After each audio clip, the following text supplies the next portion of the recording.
বর্তমান জামানাতে সবচাইতে জঘন্য আপনার ফিতনা বেরিয়েছে, নাম দিয়েছে আহলে হাদিস। আপনারা ভালো করে জানেন এই দলটি বেরিয়েছে বলে সবারই নামাজ খারাপ, আমাদের নামাজ ঠিক। আমি মোহাম্মদ জাহাঙ্গীর আলম রেজভী সারা পৃথিবীর লামাযহাবিকে চ্যালেঞ্জ করতে চাই, হিম্মত যদি থাকে আমাদের সামনে বসে আমাদের নামাজকে সুন্নাতের বিপরীত যদি প্রমাণ করতে পারে 10 লক্ষ টাকা পুরস্কার দেওয়া হবে। কিয়ামত পর্যন্ত কোনো মায়ের জন্ম হয়নি, আর কিয়ামতের সকাল পর্যন্ত জন্ম হবে না। কিন্তু আপনাকে বলতে চাই, লামাযহাবী হাত কোথায় বাঁধে, লামাযহাবীরা ফায়দান কেন করে, আমিন কেন জোরে বলে, ফরজ নামাজের পরে দোয়া কেন করে না, এটা দেখার বিষয় নাই। লামাযহাবীদের প্রতিষ্ঠিতা গুরু তাদের ইমাম মুহাম্মদ বিন আব্দুল ওয়াহাব নজদি নিজের কিতাবুত তাওহীদের মধ্যে লিখেছে আদম আলাইহিস সালাম পর্যন্ত শিরক করেছেন।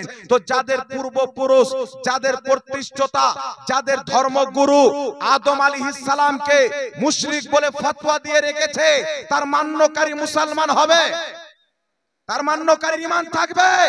আরে কাফিরকে অনুসরণ করনে ওয়ালা কাফির তো হতে পারে, মুমিন মুসলমান হতে পারে। এই জন্য আপনাকে বলতে চাই, এখানে জামানা হচ্ছে ঈমানে। যদি আপনার ঈমান থাকে, আপনি হানাফি মাযহাব অনুসরণ করে আস্তে আমিন বলেন, আপনার নামাজ সুন্নাত মোতাবেক, নবী আস্তে আমিন বলেছেন, 11টি হাদিস আছে। যদি আপনার ঈমান থাকে, শাফি মাযহাব হাম্বলি মাযহাব মান্য করে আপনি জোরে আমিন বলেন, আপনার নামাজ হবে। কিন্তু ঈমান যদি না থাকে, আপনি যদি মাইকে মুখ লাগিয়ে আমিন বলে যদি আপনার কলিজা ফেটে যায়, আপনার নামাজ নামাজ নয়। কারণ যার অন্তরে আল্লাহর নবীগণের আদব নাই, তার জন্য আল্লাহ পাকের নামাজ ফরজ নয়। এখন আপনাকে কয়েকটি কথা বলি। আচ্ছা বলেন বাবা, কোন ব্যক্তির যদি আকীদা খারাপ হয়, আগে একটা কথা ভালো করে জানবেন, ইসলামের মধ্যে নতুন জিনিস আবিষ্কার করা হচ্ছে বিদআত। নতুন জিনিস আবিষ্কার করা বিদআত। বিদআত কত প্রকার? লামাযহাবীদের গুরু ইবনে তাইমিয়া নিজের কিতাব মাজমুআ ফাতাওয়ার মধ্যে লিখেছে বিদআত হলো 2 প্রকার, একটা ভালো একটা খারাপ। ইমাম শাফি রাহমাতুল্লাহ আলাইহি বলেন বিদআত হলো 2 প্রকার, বিদআতে মামদুহা, বিদআতে মাজমুআ, একটা ভালো একটা খারাপ।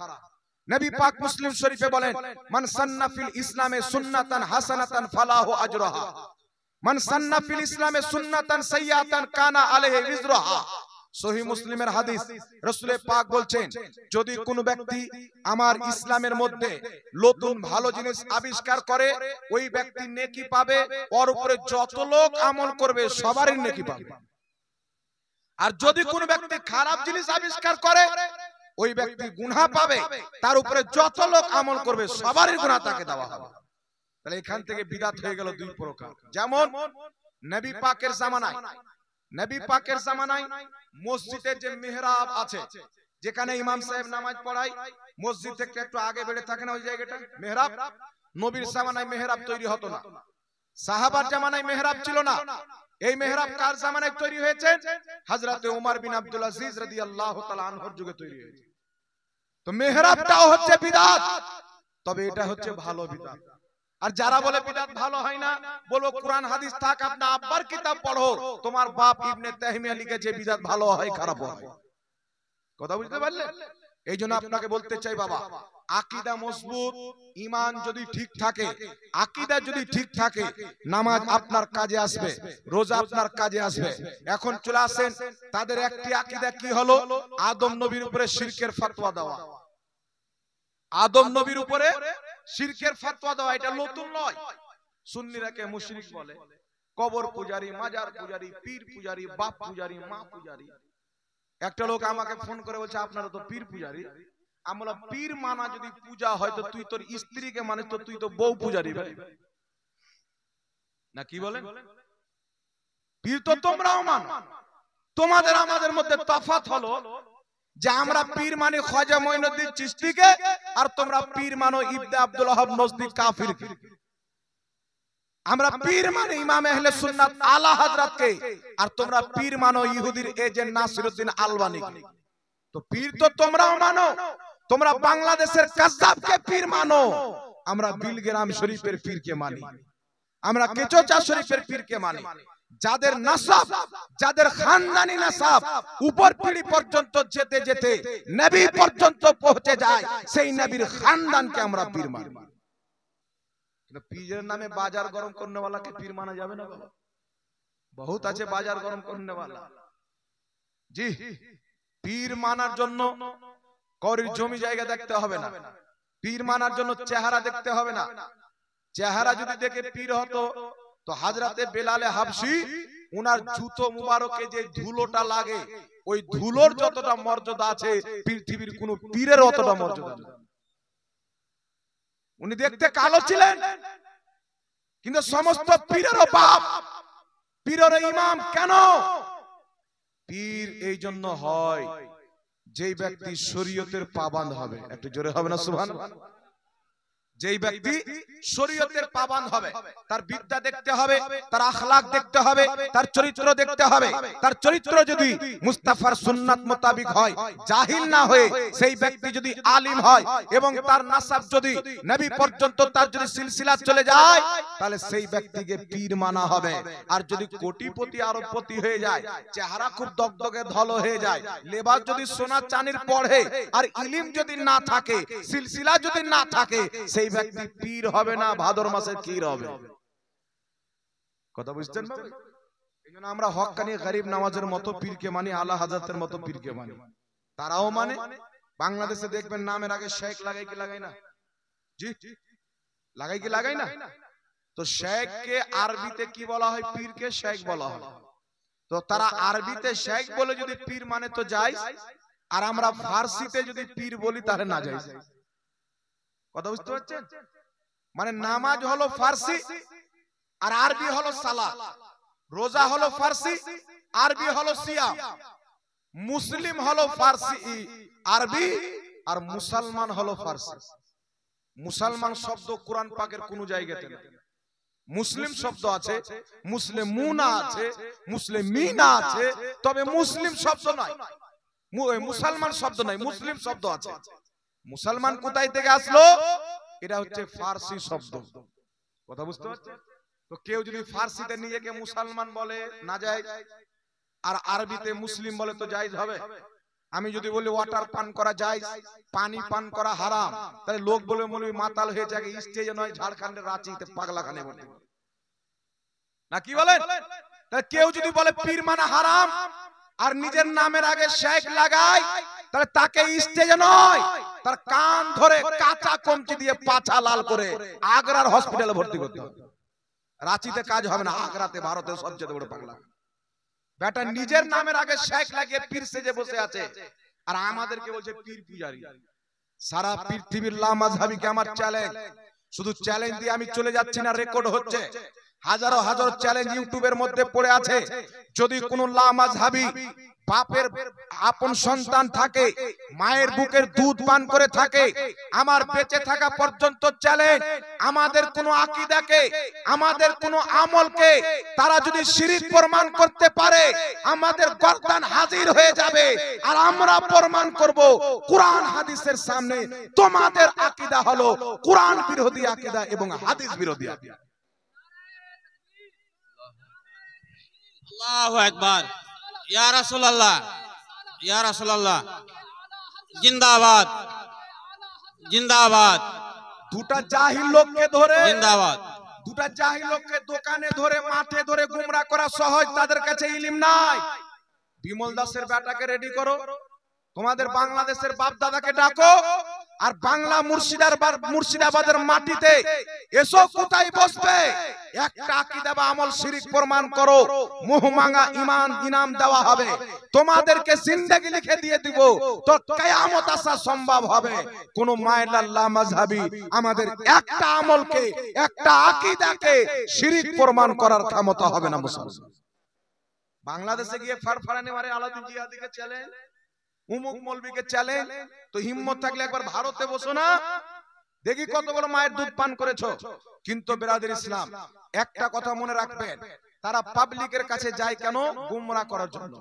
আল্লাহ বলছেন তোমরা যেটা জানো না যারা জানে তাদের কাছে গিয়ে জেনে নাও। এরা মায়ের দুধ পান করেনি যে জাহাঙ্গীর মৌলবীর সামনে চলে আসবে। এদের হিম্মত নাই বাংলার আমজাদ সিমনারির সামনে চলে যাবে। এদের ক্ষমতা নাই যে মুফতি জুবেরের সামনে চলে যাবে। এদের হিম্মত নাই যে আমাদের মুফতি আবু বকর মিসবাহের সামনে চলে যাবে। এদের বুকের পাটা নাই, কারণ এরা হেদায়েতের জন্য মানুষের কাছে আসে না, গুমরাহ করার জন্য আসে। যদি হেদায়েতের জন্য আসতো, আলিমের কাছে আসতো, গুমরাহ করার জন্য আসে তাই জাহিলের কাছে। আল্লাহ তো বলছে যে জানো না, যারা জানে তাদের কাছে জানো। তো আমরা তো শিক্ষা অর্জন করেছি, জেনেছি, মানুষকে জানাই। তো তোমার যদি ক্ষমতা থাকে তা আমাদের সামনে এসো। কিন্তু আমাদের সামনে আসবে না। কার সামনে? সলিমউদ্দিনের বেটা কলিমউদ্দিন। এ তাড়াতাড়ি বোকা হয়ে যাবে, এ তাড়াতাড়ি গাধা হয়ে যাবে, একে তাড়াতাড়ি শয়তান বানিয়ে দিতে পারবো। এ পাবলিকের কাছে যাবে, বাবা আমাদের সামনে আসবে। এখন দেখবেন গলা ফেড়ে ফেড়ে বলে যে ইবনে জুরাইজ এত জোরে আমিন বলতেন, তিনি বলছেন যে মসজিদ গুম গুম গুম গুম করত। নবীর জামানায়, সাহাবীর জামানায় কোন মসজিদ পাক্কি ছিল না, ওর বাপ গুম গুম আওয়াজটা বাজিয়েছে। হ্যাঁ, বিমল দাসের বেটা বলছে ইবনে জুরাইজ, তিনি বলছেন আমরা এত জোরে আমিন বলতাম, মসজিদ গুম গুম করে উঠতো। এই ভাই, আপনাকে বলতে চাই আমার নবীর মসজিদ কেমন ছিল? চতুর সাইডে কাচ্চি মসজিদ, আর সেই মসজিদের উপরে খেজুরের ডাল পাতার ছাদ। এই রকম মসজিদে কেউ যদি আমিন বলে, গুম গুম করবে। জি, গুম গুম করবে। পৃথিবীর কোন হাদিসের কিতাবে কোন লামাযহাবী যদি একটা সহিহ হাদিস দেখাইতে পারে সাহাবা এত জোরে আমিন বলেছেন, নবী এত জোরে আমিন বলেছেন যে মসজিদ গুম গুম করেছেন, তাকে 10 লক্ষ টাকা পুরস্কার দেওয়া হবে। কিয়ামত তো আসতে পারে, একটা সহিহ হাদিস কোন লামাযহাবী মায়ের লাল দেখাইতে পারে না, সম্ভব নয়। কিয়ামত পর্যন্ত দেখাতে পারবে না। আছে হাদিস, কি আছে? দুর্বল হাদিস আছে, জয়ীফ হাদিস আছে। আর তাদের নিকটে জয়ীফ হাদিস মানে জাল হাদিস। তো জোরে আমিন গুম গুম করার যে হাদিসটা আছে মুসান্নাফ ইবনে আবি শাইবার মধ্যে, তাদের কায়দা অনুযায়ী হাদিসটা জাল। তাদের কায়দা অনুযায়ী হাদিসটা জাল। কিন্তু আপনি বলবেন একটা সহিহ হাদিস দাও, আমি চ্যালেঞ্জ করলাম। কেউ যদি থাকে নাম্বার ফোন করিয়েন যে একটা সহিহ হাদিস দাও যে সাহাবা গুম গুম করে মসজিদে আমিন বলেছেন, মসজিদ গুম গুম করেছে। শুনেন, আস্তে আমিন বলারও সহিহ হাদিস আছে, জোরে আমিন বলারও সহিহ হাদিস আছে। মুসনাদ আহমদের মধ্যে হাদিস, হাকিম আল মুস্তাদরাক আলা সাহিহাইনের মধ্যে হাদিস। হযরতে ওয়াইল ইবনে হুজুর নিজের পিতা থেকে বর্ণনা করেন।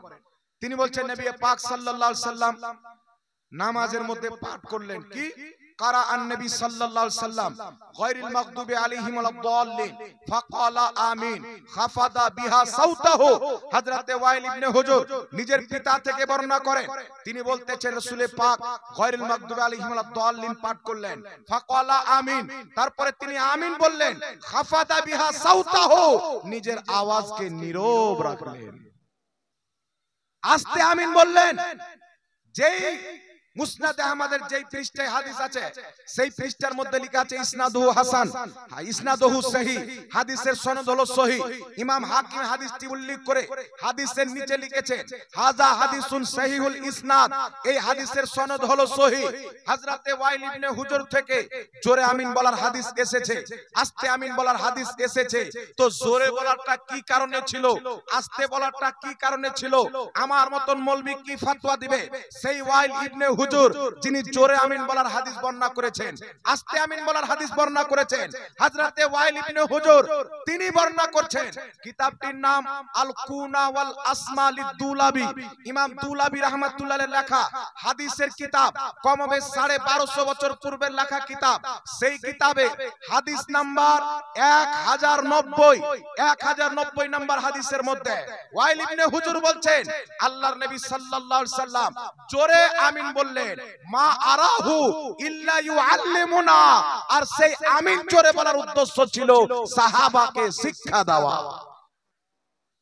একটু জোরে হবে না সুবহানাল্লাহ? তাকবীর, নারায়ে তাকবীর, নারায়ে রিসালাত, নারায়ে রিসালাত, মাসলাকে আলা হযরত, মাসলাকে আলা হযরত মুফতি জাহাঙ্গীর আলম সাহেব, মুফতি জাহাঙ্গীর আলম সাহেব করছেন। যিনি হাদিস বর্ণনা করছেন হযরতে ওয়াইল ইবনে হুজুর তিনি নিজেই বলছেন নবী যে জোরে আমিন বলেছিলেন মা আরাহু ইল্লা ইউআল্লিমুনা, ওটা এই জন্য ছিল সাহাবাকে শিক্ষা দেওয়ার জন্য, যেন আলহামদুলিল্লাহি রাব্বিল আলামিন এই পুরো কমপ্লিট সূরা ওয়ালা দাল্লিন পাঠ করার পর আমিন বলতে হয়, সাহাবা যেন শিখে নাও। কি সাহাবা যখন আমিন বলতে শিখে নিলেন, আল্লাহর নবী সাল্লাল্লাহু আলাইহি সাল্লামের প্র্যাকটিক্যালি আমল ছিল আস্তে আমিন বলা। এই জন্য পৃথিবীর মুসলমান আস্তে আমিন বলাটাই হচ্ছে নবী মুস্তাফার সুন্নাত। জোরে বলুন সুবহানাল্লাহ। সুবহানাল্লাহ সুবহানাল্লাহ। এখন কেউ আপনাকে জিজ্ঞাসা করবে, এই জন্য ইমাম বদরুদ্দিন আইনি বলে যে জোরে আমিন বলার উদ্দেশ্য ছিল সাহাবাকে শিক্ষা দেওয়া। যেটা শিক্ষা দেওয়ার জন্য হয় ওটা সুন্নাত হয় না, যেটা প্র্যাকটিক্যালি নবী আমল করেছেন ওটার নাম হচ্ছে সুন্নাত। জোরে বলুন সুবহানাল্লাহ।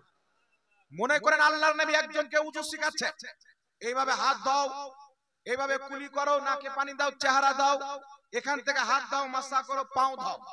তো নবী শিখিয়ে দিলেন মানে এটা নবীর উযু করা হলো না।